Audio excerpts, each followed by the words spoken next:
Welcome back to New Amsterdam Radio, the podcast for creators. It is I, the mayor, Flobo Voice in the mayor's office, hang with people who are doing the dang thing. And let me tell you something. I thought I was someone who was good at doing the stuff, but my guest this episode is doing so much more and does it with aplomb. Please welcome Tina O Hoang to the show. Thank you so much for being on the show. Appreciate you.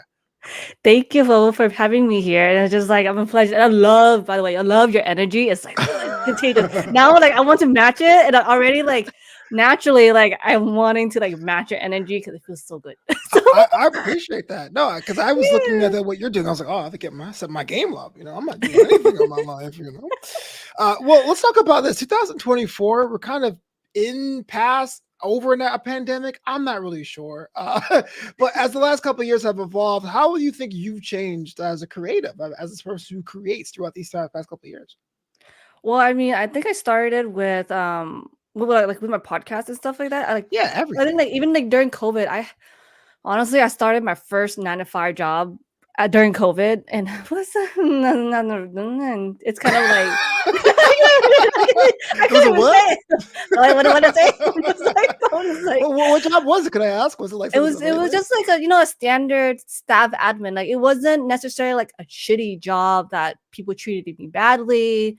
The workload was itself. I worked in education, so at the university, so it wasn't like horrible. It's just that it wasn't in my line of creativity in my own personal self. Yeah, And so that's where like I was in it for 2.5 years because it was during COVID. So the right. stability of a job was non-existent during that time.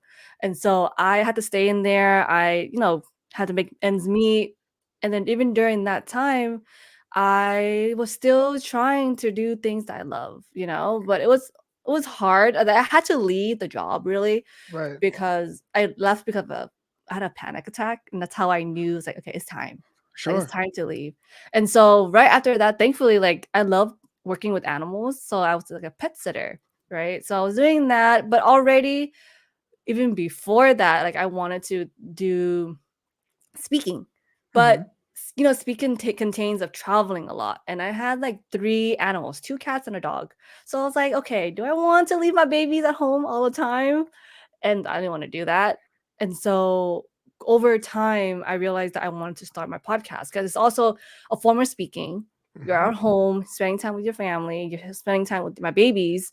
It's the creative thing of just being in here. And the whole process was a process because I what I the the subject of what I wanted to do it was personal to me Right. because my podcast, The Courageous Inner Beast, is deriving from making sure that women are being seen and heard. Okay. That our stories are really important. Like they're so fucking important that you should not be telling them to be tame. Telling Right. them, not you specifically, of course, like anyone telling us to be, tame yourself or like don't be ladylike. There's certain things that we have to be uphold as women. And so I just got riled up in that kind of like creativity too, of like speaking more often towards women, like of all ages, really. And I don't know, just like even this fire right now, I'm even talking to you about it. I'm like having Yeah. this fire, like I, so. I, I would love to talk more about the creators and their beast. We'll get that in quite a second. But take me back. I've heard you're just a Bay Area original growing up Yes. in North. Like, what was that like, and how that influenced you as a person, and of course the craft you're working on? Yeah, so born and raised in the Bay Area, and I don't know anything better than being in the Bay Area because then like when it's always diverse. It's a melting pot in the Bay Hmm. Area. So when I'm surrounded by only one race or two race around my community, I'm like I feel so awkward and uncomfortable. Right. So I think that's how the creativity of like how it started with making sure that whoever I come across with, like there's something special about them, like there's something like I could sense when you're feeling like being fake. Not really necessarily being fake, but of course, Sure. when people are fake, there's a guard, Yeah, that's the true. guard. And so, like, I don't know, like growing up, I grew up with a disability too. I have cerebral palsy, and that really, really, it humbled me quite a bit of how I grew up as well because I was always pampered. I was told like, "Hey, Tina, you need you don't need help, like make sure that always ask someone to help you. Mhm. Always have someone to help you. And that really like deterred me to like, no, like fuck no. I don't want like I keep fighting. I keep fighting. Fighting and fighting is like I can't handle these things if you let me. But Right. sometimes, your caregivers, your loved ones, it's like they try and protect you. And that whole creative process of like I don't want to be looked down upon or being less than, Sure. because I don't want that. And Nah, so nobody wants that.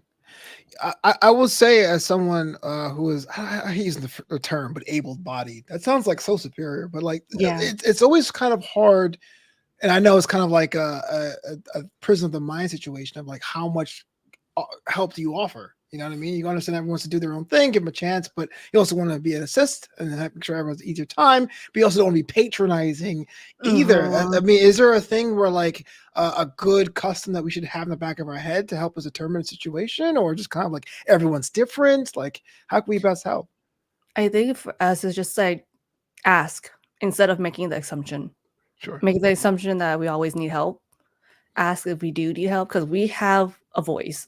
We matter as a person. Like, yes, we have a disability, but regardless, always ask us if we need something. Like, treat us like if because like special example. Another example I learned is someone who is deaf and they have a translator or an interpreter.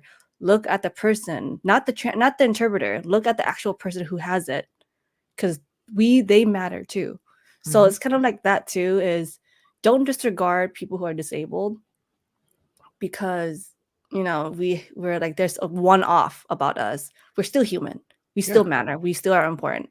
So look at us as if we're just anybody, because we're still people. Absolutely. And you Yeah. definitely matter. And throughout your life, I mean, there must be a lot of milestones where you're like, booyah, proved it. Like, let me know. Yeah. What's been some wins that you were proud of professionally and creatively, even as personally?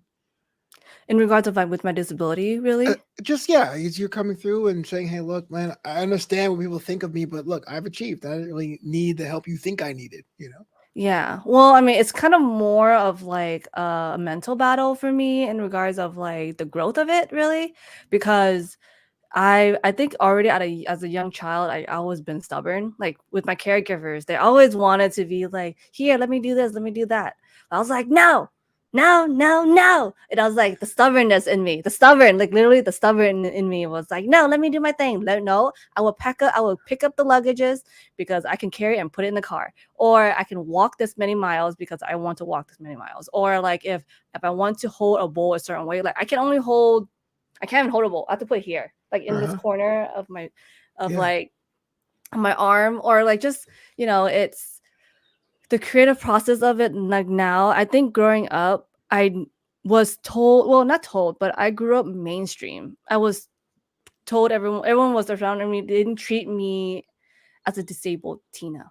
They just treated me like, Tina, you're cool. I like you. And some people didn't even notice. So my disability is very minor.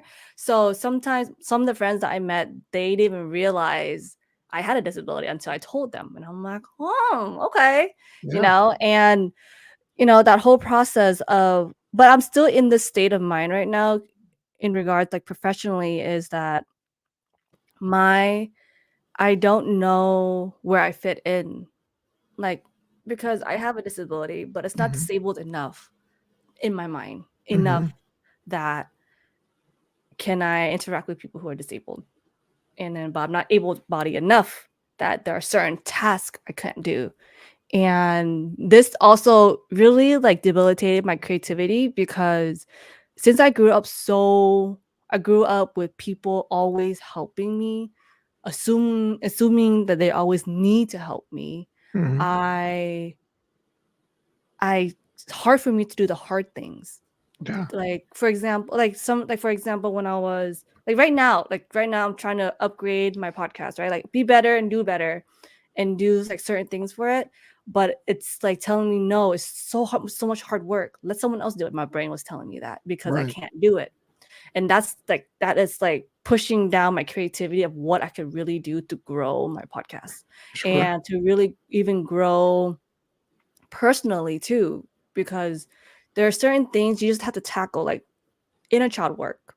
that's like things you gotta like deep dive into yourself and like, okay, these little things you gotta talk to her. Like my inner child, her name is Tiny Tina. I'm short already, but like her name is Tiny Tina. And there'll be moments where she's like having so much anxiety, so much like, oh, I can't do this right now. I'm shaking. You Yeah. know, like that much like emotion within her that I can't do anything. Like I get, and then that's my creativity professionally with everything in my life to move forward because she's so anxious at that age and she's 15. She's for some reason is STEM at 15 years old. Yeah. Yeah. Yeah. Yeah. And so that's where that kind of stopped within me on that end.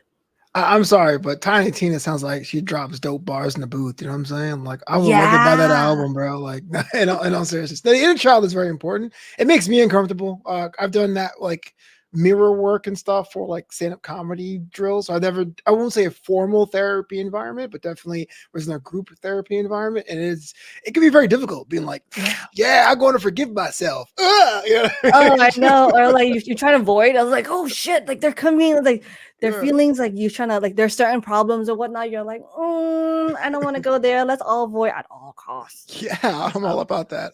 I mean, I shouldn't be about that, but I am. So, okay, so we did mention the Courageous Inner Beast. It's going to celebrate its 1 year anniversary. First of all, congratulations! thank Yeah. you.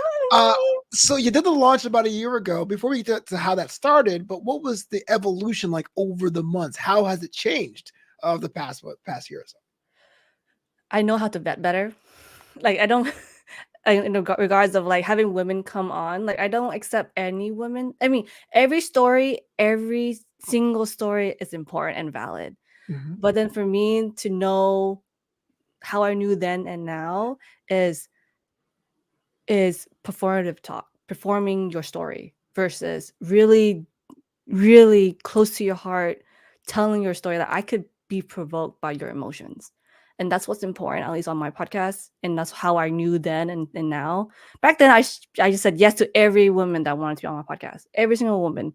That's great. But then my interaction with them wasn't the base ability that I wanted to be because there wasn't that flow. There wasn't that vibe that I felt like your story is really close to your heart. And then like, and also like the whole process of knowing how to talk now. Right. I was like struggling, like, Yeah. hi, I'm Tina. And then now I'm like, hey, hi Tina. It's like, hey Beastie, it's Tina, your host. Welcome to the Courageous Interviews. And then it'll just like flow. Oh yeah. Yeah. Yeah, in the beginning it was very stutterly all the time. And then now, yeah. I feel that same way. I think the first two episodes of this podcast, I was so nervous. I was recording on my phone. I was so nervous. I'll leave my house, go into the car, and be like, "Oh my goodness!" So, I mean, we're like at 200 plus, but episodes one, 2, and 3 are pretty rough. Well, you did start it in 2019, right? I think you said it was like 2019 is when you started Yeah, it. so it's interesting. I mean, not to make this about New Amsterdam, but it was going to be about me just talking. So whenever I had an idea, I would do it. So the first Yeah. 30 episodes are kind of quick. From October to March was like whenever I had it. Uh, During the pandemic, a friend from high school calls me up. She owned like this.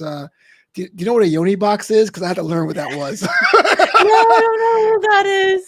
It's a box that you put herbs and spices to and create a steam box for your yoni, which is the.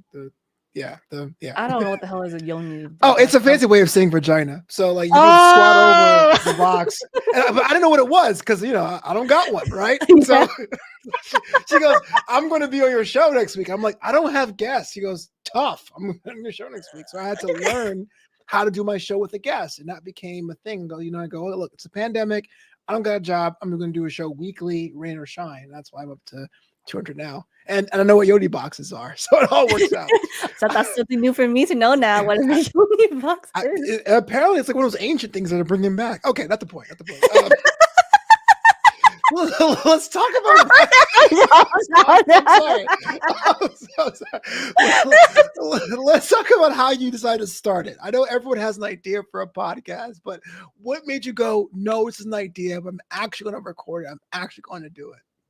I think well first I hired a coach first just to kind of get my foot out the door, and they gave so much insight. Like her name is Lucy Liu, not the actress. Another Oh, another person named Lucy Liu. She was the one that helped me jumpstart my podcast and really figure out what I needed to do. But of course, I mean, the first thing I had to do was ask people to be a guest, and that got the ball rolling with it. And that was that was a process of it because yeah.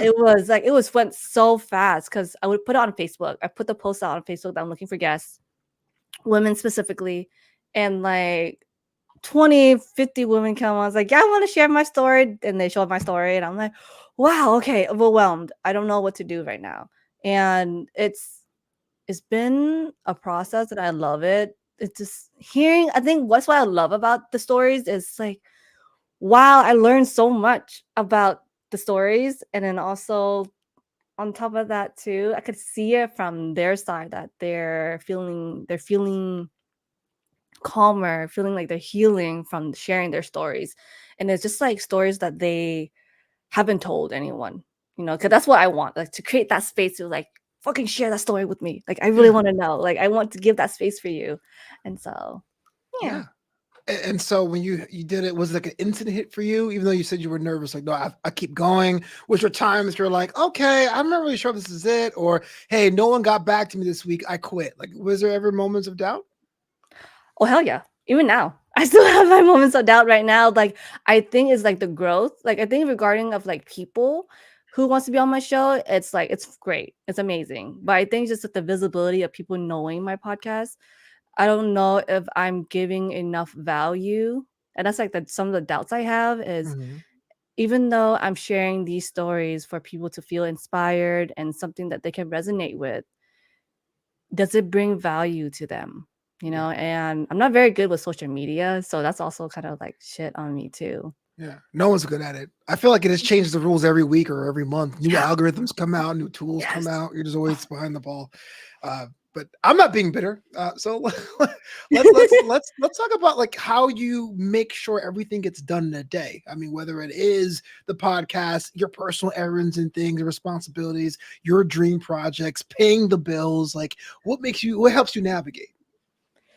Honestly, just sitting with it. It's like a day-to-day thing for me. Sure. So it's on a day-to-day thing where I kind of just make sure that I keep myself grounded of like what I need to do, and making sure that my personal errands are done, and then making sure that every episode is set and go. Like my episode comes out every Tuesday. Like so, it's like a new one came out today, and I was like, there were moments I was like, okay, I need to do this. It's due today. It's due tomorrow, so I got to Mhm. do it. And so I think that's what it is too. Like how important it is for me, because there have been a lot of like doubt of like, can I continue doing this?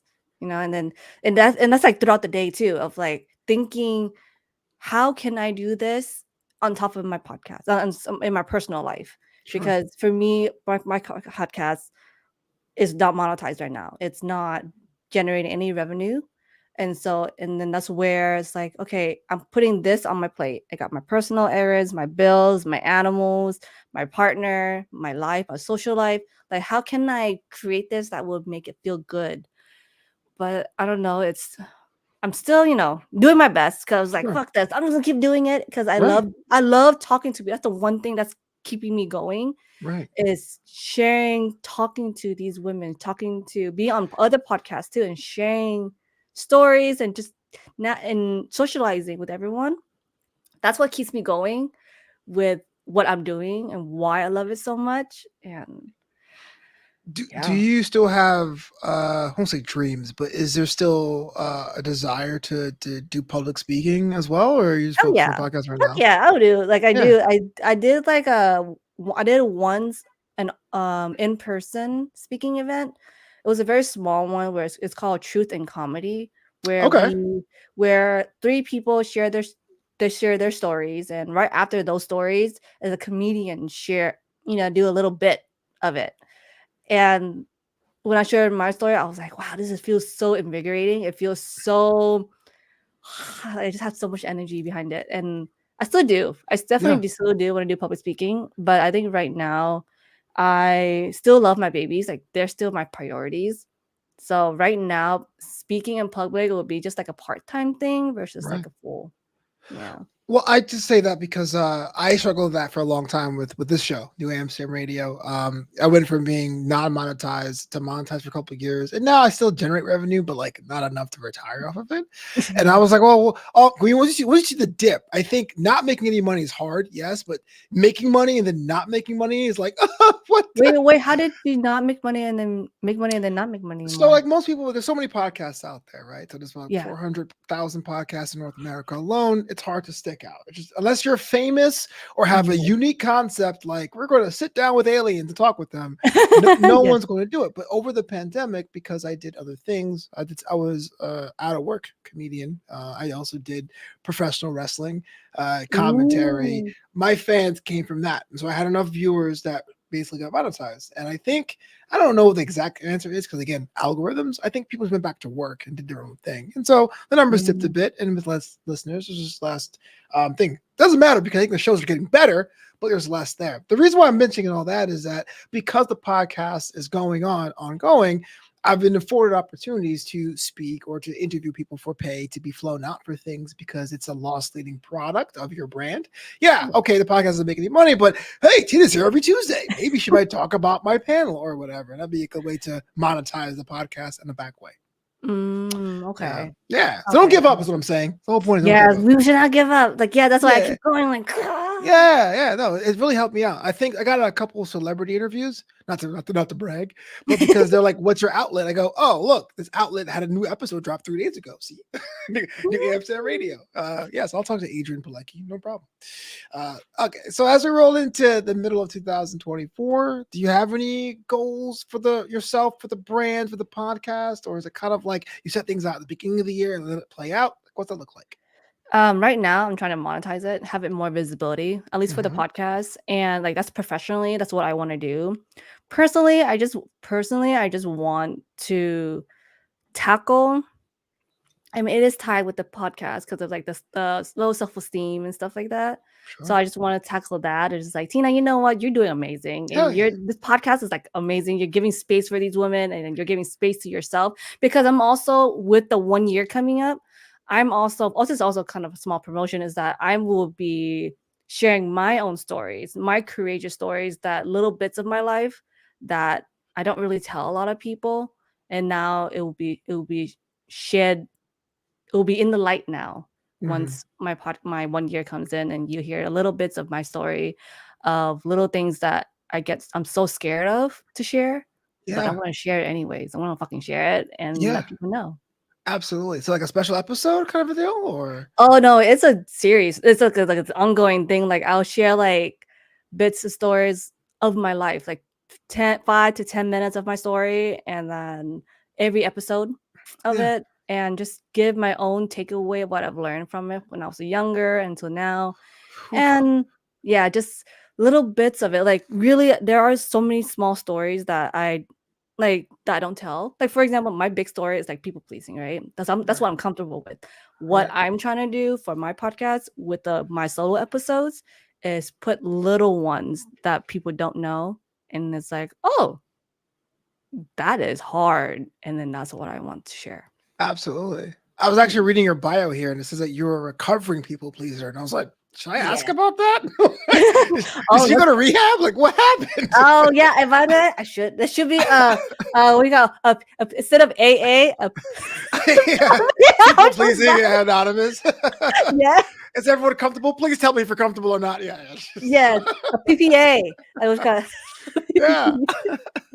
That that is very cool. I think the fact that because I have checked out a couple episodes, even though it isn't necessarily for me necessarily, but it's still kind of cool to listen to see the luminaries you've had on the show and how you guys come together and tell your stories on the pod.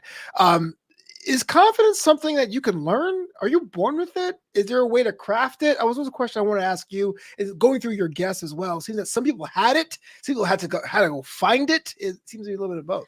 Yeah, I don't think it's innate. I think it's like develop on your skills and also like how your caregivers, treated you.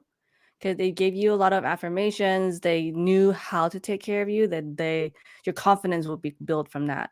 But if you grew up with just being downplayed all the time or telling you like not blatantly, but in the actions or in the indirect of you are not important, you're not you don't matter, then Mhm. your confidence will deplete. Yeah. And so always having to remind yourself that you are proud of yourself, saying like, "I am proud of myself. I'm so proud of you. I love you. You're amazing." And just keep going at it on a daily basis because eventually you're like, "Wow, I am fucking amazing. I can do this." Of course, in a certain, not a conceited way, but a Right. certain playing field enough where you're like, "Okay, I'm good. I can." Someone says something shit to me, I'm like, "Cool, that's your Yeah. opinion." Yeah, The difference between I got this and oh no, I don't got anything. Yeah. yeah. That is definitely something I struggle with too. I mean, I had struggled with confidence. I was a heavy set kid, and I had really bad acne, and I went bald Your at face looks 21. great now with the acne and Well, thank you. You know, I hydrate and exfoliate, girl. But Sounds like as a kid, it was terrible. It was awful. And that was always the thing I wanted to know because I always felt like I had to learn confidence. But there's some people out there that just project as if they've had it. You know what I mean? So Yeah. maybe it's a thing I could do. Well, on the show, New Amsterdam Radio, we ask our guests some kind of quick lightning round questions. Are you down to play with me, Tina? Hell yeah. Cool. 2024 right now. What is on your bucket list as far as traveling to places? What is on your travel bucket list? Oh my goodness, that's the question. That too many. I want to go to Brazil. I want to go to New Zealand. I want to go to Australia. I also want to go to a national park because I'm an outdoorsy person. Oof. So the list will go on, but I'm just gonna stop right there. I'm Like an indoorsy person. Why? you're in the I love being outdoors. Like you will see me if I could, I'd go camping a lot or go to a national park. And also because I have a disability, I get to go to national parks for free. Wow. So, yeah, I don't know for a why you have to go lifetime. outside. There's insects out there. I'm okay with that. I'm just kidding. I just gotta do the insect spray. Like, Well, some people was. I know. What do you do on a day off if you so have them? What does a day off look like for you? mm, right now, at least, I just stay home. I like to stay home. But then if I were to just like any other day, I would go to the park. I go to the park and just sit out there and bathe in the sun with my hat on. Like I have like a sun hat because my face cannot be sunburned. That's like the thing I can't do.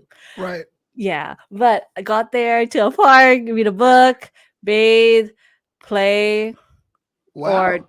or even stay home and play lots of video games and watch TV. Well, I gotta ask, what's on your video game queue? What's on your Steam queue? Right now, I'm playing Zelda. The Oh, the the classic. te- the tears of the tears of the kingdom. Yeah, I yeah. also play. I haven't played in a while, but I play StarCraft too. Wow. All The the right. the PC. I love Yeah, playing that. And yeah, then yeah, those are pretty much the two games I usually play yeah. right now, at least. StarCraft is like chess, where like I know how to play, but I'm not really good at it. You know Oh what I yeah, mean? it's real time. You're like, you want to kill shit, like you gotta, it's fast. Right. It's not like League where you're like slowly, killing things. It's like it's a 15-minute game, or 15 to 20-minute game, and you need to kill each other real quick before you die. Absolutely. You know, I'm a esports shoutcaster, and I was trying to learn League because that's like the biggest esport on the planet. But there are some games you got to be hyped for like hours on end. And I go, how is this even possible? How do people do it? I feel so I old. can't. I feel so old. What is something that you collect? Well, I don't collect anymore, but I used to collect bouncy balls when I was younger. I Oh don't know wow. why. Like little bouncy balls like this size or this size. Like I was like and then I think one time just for fun, I would just throw all of it on the ground and let it see go bounce, bounce. Uh, I can imagine. What happened to the collection? Mysteriously disappeared. The Yeah, parents they are all like, suddenly forget not it. there anymore. Yeah. Like, cool. And you go, bye-bye. Yeah, I used to Oh, I collect bouncy balls. And I yeah. still and also I collect postcards every time I go somewhere. I do every little postcards of every little city that I go to, or even national parks. So I go to every single one. Like, okay, I went here and I went here, and I put the dates too, Yeah. so that I know when I went. That raises a question. So when you go to a national park, what makes it count as a trip? You have to hike a trail. Do you have to go to the entrance, take a photograph? Is there a certain thing you have to do for it to count? Just to go there. Just to That's it. just like go, like I just have fun. go, and then Okay. that's it. I don't need to like I don't need to do the whole the hike, or like the like the what do you call it? The must see, the Yeah. must do things. No, I'm good as long as I go there. Or not even that. For me, it's like the journey. Sometimes, like so I live in California, and then there's like nearby national parks, right? Hmm. And so like sometimes we would drive there. Me and my partner, we're both outdoorsy people, so we would drive there, and then I will always drive during the day because I like to see what is around me.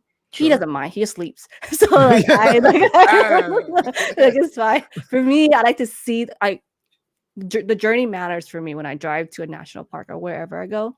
okay. And so that is what I would prefer to do in regards of, but there's no like must do or must see at the national park. See, As I'm long with as that. That's totally a selfish question because, like, I like to do the baseball thing. Like, I want to go to all the baseball parks. So I live in Los Angeles now, so we have two yeah. in town.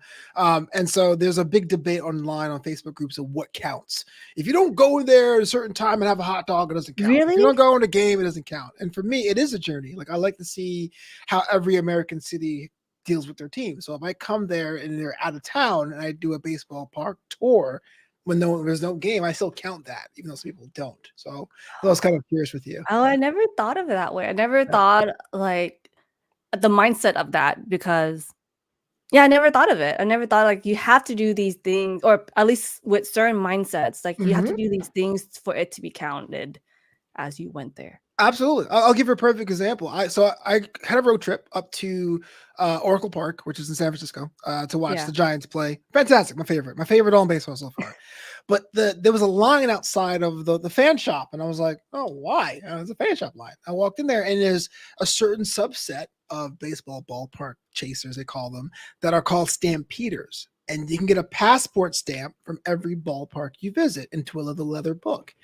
Didn't know Oh. that. But the thing is, the stampeders don't count a visit if they don't get the stamp. And I go, what? So I was always curious what would count in the national park chase if you had to do something or say high Now, five okay, to. I see like my memory is like shit. Now that you're saying it, I do. Okay, I don't do. Fair My enough. memory is so shit. Okay. Now you mentioned about the stamp. What I do is get a stamp. So a postcard, a stamp. I have like this thing. I have this thing, the Oh, okay. passport. Oh yeah, one of those things. Yeah, Yeah, and I have like, well, right now I don't have any, but I coming have no, soon. I do have a few, but I went to like 20, maybe 20 already. It's Wow. amazing. Like you can't see it.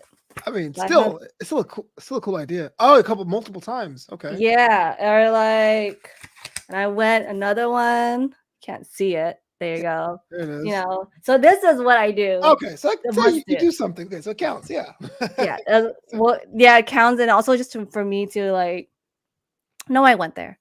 right. For me, but it's not like for the world to know, but for me to feel good. Absolutely. Well, and the last question I have is, what is the best advice you've ever received? Man, a lot of people give me advice because being as a recovering people pleaser is nonstop advice. So Hmm. I need to like go through my mind. It's like because sometimes some advice are not the greatest too. Hold on, let me see. Nah, I you're think absolutely right about that. yeah, and then so yeah, because a lot of people give me a lot of unsolicited advice sometimes, and so but the best advice for me that have been given to me is you can change your mind. I think that's the hard, like that's coming from recovering from people pleasing for me, is that you can change your mind because as like also like tearing up thinking about it, because as a recovering people pleaser, you feel like you have to stay where you're at. You have Mhm. to choose the decisions because someone told you you need to do it. And like I feel like I have to stick to that question, but then learning that I can change my mind, that I don't have to do this anymore, that I don't have to stick in this path as because someone told me that I should do it or someone told me that I have to do it. Mhm. I have my own life and that I can change my mind to not be in it anymore. Wow. Truth bomb. Yeah. The Yeah. Courageous Inner Beast, available now, approaching a 1-year anniversary. Tina, thanks so much for being on the show. But if someone wanted to contact you or if they have a story they want to share on the podcast, how to go about doing that?